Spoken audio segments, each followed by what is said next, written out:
எனில் மாதவா தாமே பரமாத்மாவா?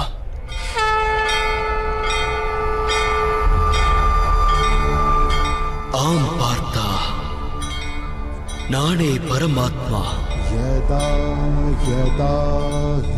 என்னைப் போல நீயும் பரமாத்மாதான். ஆனால் அந்த சத்தியத்தை நீ இன்னும் உணரவில்லை. நான் அந்த சத்தியம் அறிந்தவன்.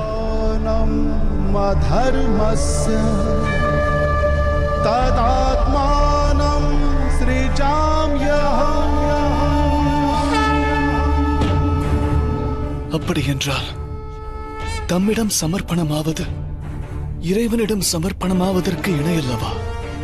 நிச்சயமாக. என்னிடம் சமர்ப்பணம் செய்வது பரமாத்மாவிடம் சரணடைவதற்கிணை. சர்வ தர்ம